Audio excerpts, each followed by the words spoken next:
Hello students, welcome back to my YouTube channel maths की माया। मैं एक के जंगड़ा आप सबके लिए आज एक नए टॉपिक लेके आया। जैसे कल हमने एडिशन ऑफ ए मैट्रिक्स पढ़ा था, ठीक है। तो आज हमारा टॉपिक होगा मल्टीप्लिकेशन ऑफ ए मैट्रिक्स। देखो, कोई भी हमारे पास एक मैट्रिक्स दे रखी है जो कि क्या है हमारे पास ए मैट्रिक्स क्या है, ए आई और जे। अब इसमें आई और जे की वैल्यू क्या है, आई बिलोंग्स टू या फिर आई इक्वल टू 1 2 3 और इन्फिनिटी तक कुछ भी हो सकता है। इसी प्रकार जे भी क्या हो सकता है हमारे पास है 1 2 3 और इन्फिनिटी तक कुछ भी, ठीक है। अब एक और हमें मैट्रिक्स दे रखा है जो कि हमारे पास क्या है, मैट्रिक्स है बी, ठीक है। इसमें हमारे पास कोई भी बी और ये क्या आई और सॉरी जे और के, इसमें भी इसके क्या हो गई है रो और कॉलम, ठीक है। तो हमारे पास जे क्या है, जे तो देखो यहाँ पर भी हमने डिनोट कर दिया था, फिर भी यहाँ पर फिर से करते देते हैं तो क्या होगा, जे इज इक्वल टू 1 2 3 और इन्फिनिटी तक, ठीक है। अब के क्या है 1 2 3 और इन्फिनिटी तक। देखो हमने यहाँ पर जे दोनों में जे और जे सेम क्यों लिया, इसका क्या मतलब है कि इसका मतलब है कि कोई भी मैट्रिक्स अगर उनकी मल्टीप्लाई तभी संभव है कब, जब उसके कॉलम्स यानी ए का तो कॉलम ये हो गया और बी की रो ये हो गई रो। देखो हम ऐसे लिखते हैं ना, फर्स्ट नंबर पर क्या लिखते हैं रो और सेकंड नंबर पर कॉलम। तो फर्स्ट का तो कॉलम और सेकंड की रो सेम होना चाहिए तभी मल्टीप्लिकेशन होगा, अदरवाइज मैट्रिक्स का मल्टीप्लिकेशन नहीं होगा, ठीक है। चलिए देखो, तो अब जैसे हम ए और बी की मल्टीप्लाई करते हैं, ए और बी, तो इसमें अगर हम ए को क्या बोलेंगे, ए को बोलेंगे प्री फैक्टर, ठीक है, प्री फैक्टर। और जो हमारे पास बी है, बी को हम बोलेंगे पोस्ट फैक्टर, पोस्ट फैक्टर, ठीक है। एक तो ये बात ध्यान रखनी है। और दूसरी क्या थी कि columns of A equal to row of B is equal, ठीक है। ये दोनों इक्वल होंगे तभी ये मल्टीप्लिकेशन वाला रूल लगेगा, अदरवाइज नहीं लगेगा, ठीक है। अब देखो, अब देखते हैं हम properties of A matrix multiplication, ठीक है। देखो प्रॉपर्टीज ऑफ मैट्रिक्स मल्टीप्लिकेशन, ठीक है। देखो सबसे पहले कि हमें देखो उसमें क्या निकाला था, स्टार्टिंग में कम्युनिकेटिव और फिर क्या निकाला था एसोसिएटिव। तो इसमें सेम वही है। देखो सबसे पहले कम्युनिकेटिव, ठीक है। इसमें ये बताना कि कम्युनिकेटिव होगा या नहीं होगा। तो इस प्रकार देखो, मान लो हमारे पास कोई एक मैट्रिक्स है क्या है ए, और कोई हमारे पास अदर मैट्रिक्स है क्या है हमारे पास है, ये क्या है ए आई और जे, ठीक है। और अदर क्या है हमारे पास बी, वो क्या है हमारे पास है बी और जे और के। याद रखना कि इसका तो कॉलम और इसकी रो सेम होनी चाहिए, ठीक है। अब देखो इसमें कम्युनिकेटिव में क्या होता है कि देखो A multiply by B is equal होना चाहिए बी मल्टीप्लाई बाय ए, ठीक है। ये दोनों इक्वल होने चाहिए। अब देखो ए मल्टीप्लाई बाय बी करेंगे तो हमारे पास दोनों का ये जो कॉलम, इसका कॉलम और इसकी रो सेम है, इसीलिए हो जाएगी मल्टीप्लाई। लेकिन अदरवाइज हम बी मल्टीप्लाई बाय ए करेंगे तो इसका हमारे पास क्या होना चाहिए, इसका कॉलम और इसकी रो इक्वल होने चाहिए। तो ये हो भी सकते हैं और नहीं भी। तो ये कम्युनिकेटिव हो भी सकता है और नहीं भी। 100% श्योर नहीं है कि होगा, या फिर ऐसा भी नहीं कर सकते कि 100% श्योर है कि नहीं होगा। तो हो भी सकता है और नहीं भी हो सकता, ठीक है।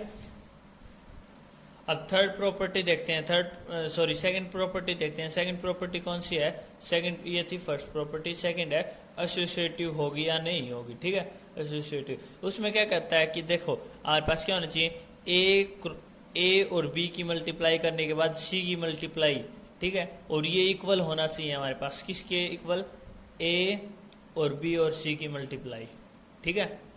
देखो अब मल्टीप्लाई में तो कुछ इस प्रकार है कि चाहे इसकी और इसकी मल्टीप्लाई करके इसके साथ कर दो और इसकी इसकी करके इसके साथ कर दो, बात तो वही पड़ेगी, वही सेम होगी, इसीलिए एसोसिएटिव होगा, ठीक है। एक ये इम्पोर्टेंट बात ये है कि देखो इनके जो वे होंगे ना ऑर्डर होंगे कुछ इस प्रकार होने चाहिए। जैसे देखो ए का जो भी ऑर्डर होगा हमारे पास क्या होगा, जैसे ए एम क्रॉस एन, ठीक है।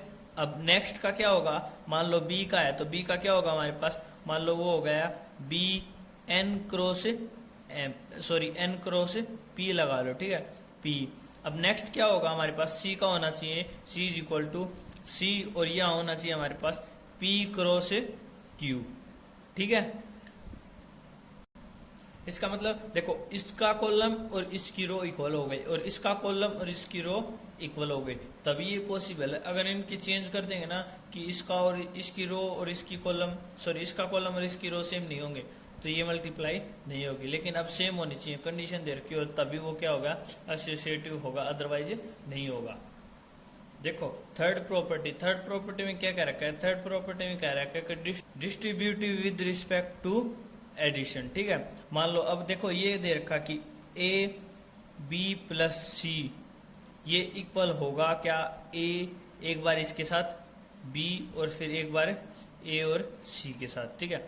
अब ये कह रखा कि ये होगा या नहीं होगा, लेकिन इसके लिए कंडीशन क्या है, अब होगा लेकिन कंडीशन क्या है, देखो इसका जो भी ऑर्डर होगा ना, ऑर्डर हमारे पास क्या होगा, ए का ऑर्डर होना चाहिए हमारे पास ए एम क्रॉस एन, ठीक है। लेकिन अब बी और सी का हमारे पास ऑर्डर क्या होना चाहिए, बी और सी का हमारे पास ऑर्डर होना चाहिए। देखो ये क्या है, इसकी कॉलम और इसकी क्या होनी चाहिए, रो सेम, तो इनका जो भी मान लो कुछ भी आए, बी या फिर सी कुछ भी आए मान लो, तो उनका ऑर्डर क्या होना चाहिए हमारे पास, उनका ऑर्डर होना चाहिए हमारे पास एन क्रॉस पी, ठीक है। तभी ये distributed with respect to addition of matrix successful होगा, अदरवाइज नहीं होगा, ठीक है। देखो यहाँ पर अब फोर्थ प्रॉपर्टी है, फोर्थ प्रॉपर्टी में ये दे रखा है कि कोई भी दो मैट्रिक्स है उनका प्रोडक्ट करेंगे। देखो मान लो कोई भी ए क्रॉस बी है, ठीक है, ये दो मैट्रिक्स है, इनकी प्रोडक्ट करेंगे वो जीरो तभी आएगा, तब कब, जब इनमें से कोई भी एक मैट्रिक्स क्या हो हमारे पास है, जीरो। जैसे कोई भी देखो नंबर लगा लो, 3 गुणा यहाँ पर x है इज इक्वल टू 0 है, जीरो कब आएगा, तब ये क्या होना चाहिए, x की वैल्यू क्या होनी चाहिए, 0। सेम इसी प्रकार ये क्या रखा है, अगर उनका प्रोडक्ट हमारे पास नल सेट, नल मैट्रिक्स या फिर 0 आता है, कब आएगा, इनमें से कोई भी एक मैट्रिक्स क्या हो हमारे पास है, नल मैट्रिक्स या फिर 0, ठीक है। देखो अब हमारे पास फिफ्थ प्रॉपर्टी में क्या कह रहा है कि ए कोई भी हमारे पास मैट्रिक्स है जिसका ऑर्डर क्या है हमारे पास है एम क्रॉस एन, ठीक है, इसका ऑर्डर ये है हमारे पास। अब ये कह रहा है कि अगर हम इसकी आई एम, मतलब इसका क्या मतलब होता है कि ये आई का मतलब है आइडेंटिटी मैट्रिक्स अपने आप को टाइम के हिसाब से या फिर दूसरे मैट्रिक्स को देखकर उसके हिसाब से एडजस्ट करता है, ठीक है। तो अब ये कह रहा है कि इसकी मल्टीप्लाई यदि हम ए से करें तो हमारे पास क्या आएगा, ए ही आएगा, और इसके अगर हम इसकी देखो अगर अब की बार हम इसकी मल्टीप्लाई इसके साथ करेंगे तो ए की मल्टीप्लाई तो भी हमारे पास क्या आएगा, ए ही आएगा। तो अब इसका क्या मतलब है कि आइडेंटिटी मैट्रिक्स जो भी होता है ना, ये अपने आप को टाइम के हिसाब से या फिर दूसरे मैट्रिक्स को देखकर अपनी स्थिति को चेंज कर लेता है। जैसे देखो अगर ये लिखेंगे कि 1 1 1 0 0 0, यहाँ पर भी 0 और यहाँ पर भी 0 और यहाँ पर भी, ये भी हमारे पास आइडेंटिटी मैट्रिक्स है। अगर हम ये लिखेंगे कि 1 0 0 और 1, ये भी हमारे पास आइडेंटिटी मैट्रिक्स है। ये दूसरी मैट्रिक्स को देख के पता चलेगा कि हमारे पास ये 3 क्रॉस 3 का आएगा या फिर 2 क्रॉस 2 का आएगा, ठीक है।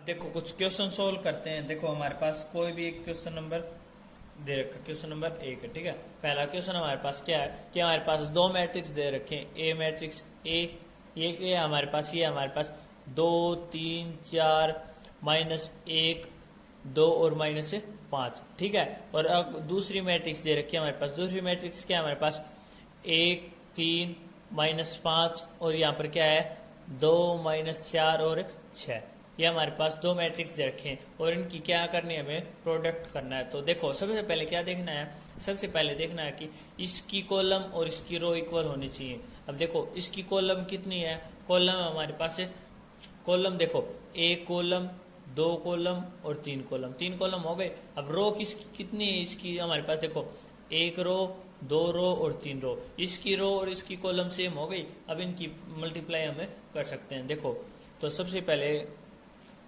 ए क्रॉस बी, ठीक है। अब करेंगे, देखो देखो इसकी मल्टीप्लाई स्टार्टिंग में इसके साथ, तो 2 गुणा 1, तो 2 गुणा 1, ठीक है। अब देखो यहाँ से आंसर भी पता चल रहा है कि इसकी, देखो ये क्या हमारे पास है 2 क्रॉस 3 का, ठीक है, और ये क्या हमारे पास 3 क्रॉस 2 का। तो अब जो भी आंसर आएगा वो हमारे पास क्या आएगा, वो हमारे पास आएगा 2 क्रॉस 2 का। उसका ऑर्डर क्या होगा 2 क्रॉस 2, ये तो हमें पता चल गया। अब क्या आएगा वो देखते हैं। देखो स्टार्टिंग में 2 की मल्टीप्लाई 1 के साथ, ठीक है, प्लस का निशान। अब 3 की मल्टीप्लाई 3 के साथ, तो 3 इंटू 3, ठीक है, प्लस। अब क्या होगा 4 की मल्टीप्लाई 5 के साथ, तो 4 की मल्टीप्लाई 5 के साथ -5, ठीक है। ये हो गया पहला एलिमेंट्स, ठीक है। अब सेकंड है, देखो सेकंड क्या होगा, इसी की मल्टीप्लाई पहली इसके साथ हो गई, पहली रो की मल्टीप्लाई पहली कॉलम के साथ हो गई। अब पहली रो की मल्टीप्लाई सेकंड कॉलम के साथ, ठीक है। अब तो देखो सेकंड क्या करेंगे, सबसे पहले इस जो 2 दे रखा है ना, इसकी मल्टीप्लाई 2 के साथ, तो अब क्या होगा 2 क्रॉस 2 प्लस। अब नेक्स्ट क्या होगा 2 की मल्टीप्लाई -4 के साथ, तो 2 क्रॉस -4, ठीक है। अब नेक्स्ट क्या होगा 4 की मल्टीप्लाई 6 के साथ, तो +4 मल्टीप्लाई 6, ठीक है। अब देखो सेकंड एलिमेंट भी आ गया हमारे पास। अब थर्ड की बारी, थर्ड की, ठीक है। अब थर्ड की क्या होगा, इसकी इस रो की मल्टीप्लाई इस कॉलम के साथ, तो 1 इंटू 1, तो 1 मल्टीप्लाई बाय -1, ठीक है। अब क्या होगा 2 की इस 3 के साथ, प्लस का निशान, 2 मल्टीप्लाई बाय 3, ठीक है। अब क्या होगा -5 की -5 के साथ, तो प्लस, और यहाँ पर -5 क्रॉस -5, ठीक है। अब देखो थर्ड एलिमेंट्स भी आ गए। अब हमारे पास है फोर्थ की बारी। अब इस रो की बारी, इस रो की मल्टीप्लाई इस कॉलम के साथ, तो -1 इंटू 2, तो -1 इंटू 2। अब 2 की मल्टीप्लाई इस -4 के साथ, देखो ये यहाँ से अलग है, थोड़ा ध्यान रखना, ठीक है। तो अब देखो 2 की अब -4 के साथ, प्लस 2 इंटू -4, ठीक है। अब नेक्स्ट क्या है हमारे पास, नेक्स्ट है -5 की 6 के साथ, तो -5 इंटू 6, ये यहाँ पर लिख रहा है, यहाँ पर जगह नहीं, ठीक है। अब देखो इसके बाद क्या होगा A क्रॉस B।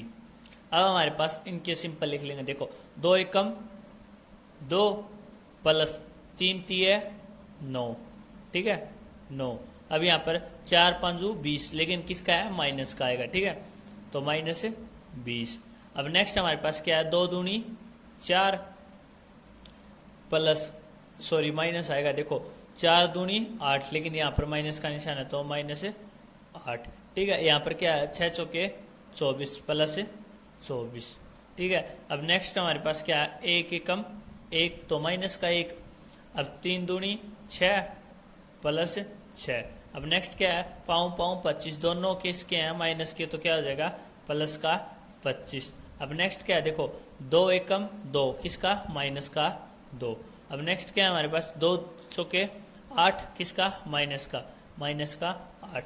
6 5 30, किसका, माइनस का, तो -30।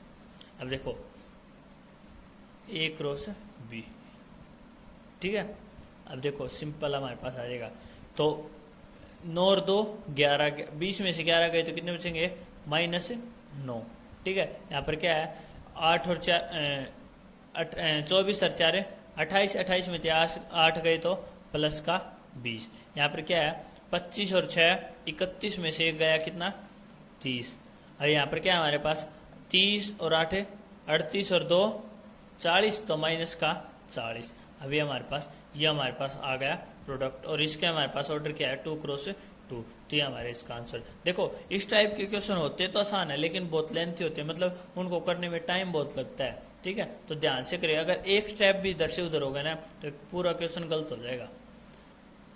देखो नेक्स्ट क्वेश्चन हमें एक गिवन है, देखो कह रखा है कि ये भी एक मैट्रिक्स है, ये भी एक्स मैट्रिक्स है, और ये मैट्रिक्स है, ठीक है। अब फाइंड आउट करना है कि हमारे पास एक्स का मैट्रिक्स की वैल्यू क्या होगी। देखो इसका हमारे पास ऑर्डर क्या है 2 क्रॉस 2, इसका क्या हमारे पास है, इसका 2 क्रॉस 2, ठीक है। तो इसका 2 क्रॉस 2 है, इसका 2 क्रॉस 2 है, तो इसकी रो सॉरी इसका कॉलम और इसकी रो सेम होनी चाहिए, तो इसका 2 और इसकी भी 2 होगी। अब यहाँ पर हमारे पास यहाँ पर क्या आएगा, ये कैसे पता चलेगा? इन दोनों का आंसर आने के बाद इसकी रो और इसकी कॉलम किसके इक्वल होंगी? इसके। तो ये क्या है 2, तो ये भी हमारे पास क्या होना चाहिए 2। तो अब सबसे पहले हम मान लेंगे, देखो जैसे x कोई भी है, x का हमारे पास मैट्रिक्स मान लिया क्या है कि A B C और D, ठीक है, ये हमारे पास कोई एक मैट्रिक्स है। अब हम इसकी मल्टीप्लाई इसके साथ करते हैं, ठीक है। चलिए देखिए जैसे 5 4 1 1, अब यहाँ पर क्रॉस और यहाँ पर क्या हमारे पास A B C और D, ठीक है। अब देखो स्टार्टिंग में इस रो की इस कॉलम इसके साथ कॉलम के साथ, तो 5 इंटू A, तो कितना हो जाएगा 5A प्लस 4 की C के साथ 4C। अब नेक्स्ट में 5 की B के साथ 5B और 4 की D के साथ प्लस 4D, ठीक है। अब नेक्स्ट में क्या होगा हमारे पास, इसकी इसके साथ और इसकी इसके साथ, ठीक है।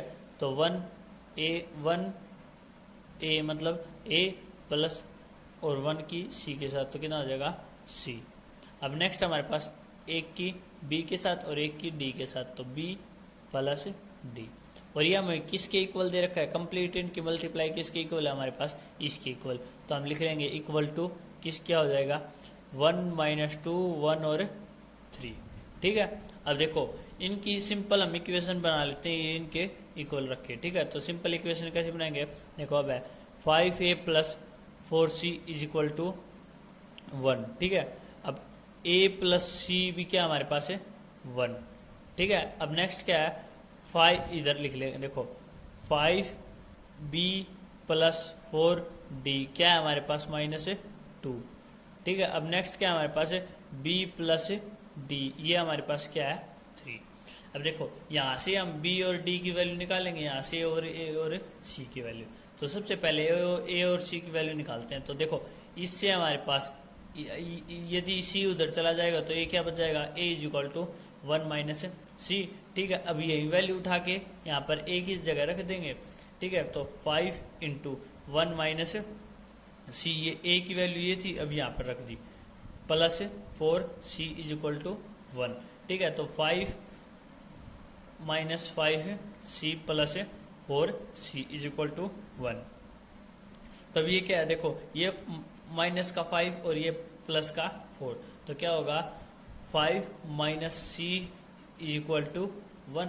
अब देखो ये इस साइड चला जाएगा और ये इस साइड आ जाएगा, तो क्या हो जाएगा ये 1 इधर आके माइनस का, तो C इज इक्वल टू क्या हो जाएगा हमारे पास 4। C की वैल्यू क्या आ गई 4। अब C की वैल्यू उठा के हम यहाँ पर रख देते हैं, देखो यहाँ पर रख दे, चाहे C की वैल्यू यहाँ पर रख देंगे तो हमारे पास A की वैल्यू आ जाएगी। मान लो यहाँ पर क्या रख दिया 4, अब 1 - 4 क्या होगा, A की वैल्यू हमारे पास क्या आ गई, A की वैल्यू हमारे पास आ गई -3, ठीक है। अब इसी में नेक्स्ट इधर देखो, इधर हमारे पास क्या है B और D की, और यहाँ पर B और D की। अब B को इधर रखते हैं और D की वैल्यू D को उधर ले जाते हैं, तो क्या होगा हमारे पास 3 - D, ठीक है। अब देखो B की वैल्यू उठा के हम यहाँ पर रख देंगे, तो हमारे पास क्या आ जाएगा 5 इंटू 3 - D और plus 4D is equal to -2, ठीक है। अब 5 की मल्टीप्लाई इसके साथ, तो 5 इंटू 3 कितना हो जाएगा 15 - 5 इंटू D कितना हो जाएगा 5D plus 4D is equal to -2, ठीक है। अब देखो 5D किसका है माइनस का, 4D किसका है प्लस का, तो कितना हो जाएगा माइनस होने के बाद, तो 15 - D इज इक्वल टू -2। अब ये -2 है, इधर आके किसका हो जाएगा प्लस का, और ये -D हो जाएगा किसका हो जाएगा प्लस का। तो हमारे पास क्या हो जाएगा D इज इक्वल टू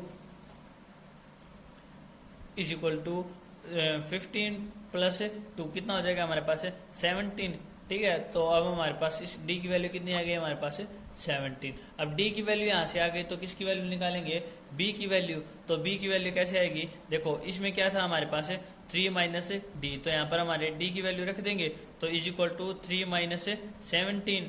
तो हमारे पास कितना हो जाएगा 17 - 3 कितना होता है माइनस का 14, ठीक है। तो हमारे पास B की वैल्यू क्या आ गई -14। अब देखो हमारे पास A की वैल्यू भी आ गई, बी की वैल्यू भी आ गई, सी की भी और डी की भी, तो यहाँ से उठा के किस में, इस मैट्रिक्स में रख देंगे। तो हमारे पास एक्स की वैल्यू क्या आ गई, एक्स इज इक्वल टू ए हमारे पास क्या था माइनस का 3, और बी हमारे पास क्या था, बी हमारे पास माइनस का 14, और सी हमारे पास है 4, और डी हमारे पास क्या है 17। तो एक्स की वैल्यू यही, और यही हमें वैल्यू निकालनी थी। देखो इसी प्रकार से एक और क्वेश्चन करते हैं। हमारे पास क्वेश्चन नंबर 3, इसमें हमें क्या दे रखा है कि हमारे दे रखा है कि ए क्रॉस बी क्या हमारे पास आई है। ए और बी की मल्टीप्लाई करने के पास हमें क्या मिलता है, आइडेंटिटी मैट्रिक्स मिलता है। ठीक है, अब ए हमारे पास मैट्रिक्स दे रखा है, ए हमारे पास मैट्रिक्स क्या है 3 -4 -1 और 2। देखो इस प्रकार के क्वेश्चन मैं और क्यों करवा रहा हूँ, क्योंकि देखो इस प्रकार के क्वेश्चन ना दिखने में तो आसान होते हैं लेकिन लेंथी बहुत होते हैं। अगर क्वेश्चन में थोड़ी सी भी गड़बड़ हो गई ना तो पूरा क्वेश्चन गलत हो जाएगा। ठीक है, अब देखो अब हमें इसमें दे रखा है कि बी की वैल्यू निकालनी है, तो बी क्या करना है, हमें फाइंड आउट करना है बी। ठीक है, अब स्टार्टिंग में हम मान लेंगे हमारे पास बी कोई भी एक मैट्रिक्स है जिसका ऑर्डर क्या है हमारे पास 2 क्रॉस 2 है। ठीक है, और उसके मैट्रिक्स के एलिमेंट्स क्या है, ए बी सी और डी, ये ठीक है। अब देखो ए और बी की यहाँ पर हम मल्टीप्लाई कर देंगे, ए और बी की मल्टीप्लाई करते हैं। देखो ए क्रॉस बी, तो हमारे पास क्या होगा 3 -4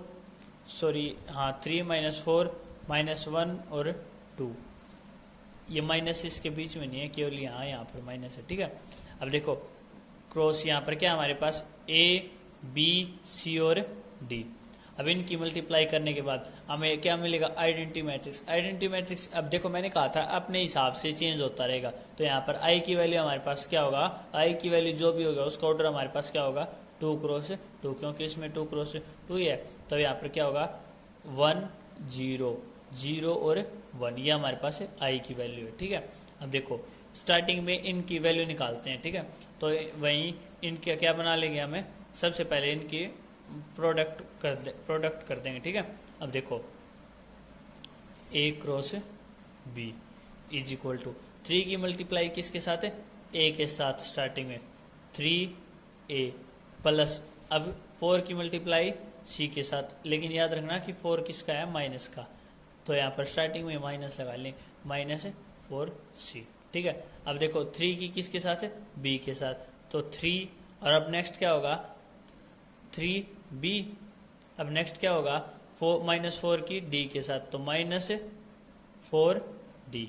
ठीक है, अब देखो अब -1 की ए के साथ, तो -a, अब -1 की सी के साथ, तो -c, सॉरी यहाँ पर 2 की सी के साथ, तो क्या आएगा प्लस का 2c। देखो इसमें इसी प्रकार से छोटे छोटे गड़बड़ होते हैं, तो इस बात का ध्यान रखना। ठीक है, अब देखो यहाँ पर -1 की बी के साथ, -1 की बी के साथ, तो -b, अब 2 की डी के साथ, तो +2d। अभी हमारे पास 4 इक्वेशन हो गए, और ये किसके इक्वल है, ये इक्वल है इसके। ठीक है, तो अब देखो ये इससे हम इक्वेशन बना सकते हैं। तो स्टार्टिंग में सबसे पहले इक्वेशन क्या हो गया हमारे पास, यहाँ पर देखते हैं, देखो 3a -4c। अब ये किसके इक्वल है हमारे पास, यहाँ से 1 के इक्वल, तो क्या हो गया हमारे पास इक्वल टू 1। अब सेकंड क्या है 3b -4d, ये हमारे पास किसके इक्वल है 0 के। अब देखो ये किसके इक्वल है -a + 2c, ये किसके इक्वल है 0 के। और नेक्स्ट क्या है -b + 2d, ये किसके इक्वल है हमारे पास 1 के। देखो अब यहाँ से a की वैल्यू निकाल के, a की वैल्यू स्टार्टिंग में निकालेंगे। a की वैल्यू कैसे निकालेंगे, देखो यहाँ पर 2, यहाँ पर c की वैल्यू निकालना आसान है, तो सबसे पहले हम c की वैल्यू निकालेंगे। देखो a यहाँ से उधर चला जाएगा तो किसका हो जाएगा, प्लस का, तो प्लस का हो जाएगा। तो कैसे, देखो 2c = a। अब देखो ये 2 है, ये इसके नीचे चला जाएगा, ये इधर किस में है, मल्टीप्लाई में, इधर जाके किस में हो जाएगा, डिवाइड में, तो c = a/2। ठीक है, अब देखो यहाँ से c की वैल्यू उठा के किस में रख देंगे, यहाँ पर रख देंगे, तो 3a - 4, और यहाँ पर c की वैल्यू क्या हमारे पास है a/2। ठीक है, अब 2 से 2 कैंसिल हो जाएगा, तो हमारे पास क्या आ जाएगा यहाँ पर 2 = क्या हमारे पास 1। देखो अभी हमारे पास क्या हो गया 3a - 2a is equal to 1। देखो 3a माइनस 2a कितना हो जाएगा हमारे पास, a इज इक्वल टू 1। तो a की वैल्यू हमारे पास यहाँ से क्या आ गई 1। अब यहाँ से a की वैल्यू यहाँ से उठा के हम किस में रख देंगे, इसमें। तो c हमारे पास क्या आ जाएगा, c इज इक्वल टू 1/2। ठीक है, ये हमारे पास c की वैल्यू आ गई। सेम इसी प्रकार यहाँ से हम b और d की वैल्यू निकाल लेंगे। ठीक है, तो देखो अब d यहाँ पर रह जाएगा और यहाँ पर ये b उधर जाकर किसका हो जाएगा, प्लस का। तो d is equal to 1 plus b upon 2, ये 2 अपॉन में आ गया। ठीक है, अब ये वैल्यू उठाकर हम यहाँ पर d में रख देंगे।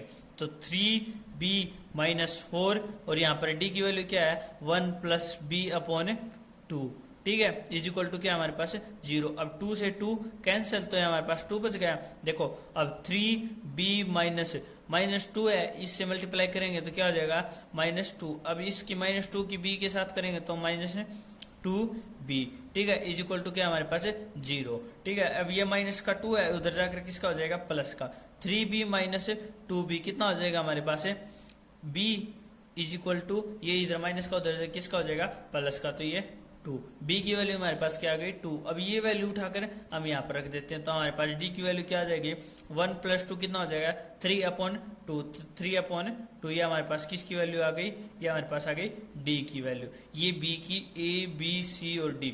अब देखो हमारे पास b जो भी बनेगा, b की वैल्यू हमारे पास क्या बनेगी, b is equal to, b हमारे पास मैट्रिक्स बन गया, a की क्या है 1, b की क्या है 2, c की क्या है 1/2 और d की क्या है 3/2। ये हमारे पास इस मैट्रिक्स के सभी एलिमेंट्स आ गए। ठीक है, आज के लिए बस इतना ही। कल मिलते हैं एक नए टॉपिक के साथ। धन्यवाद।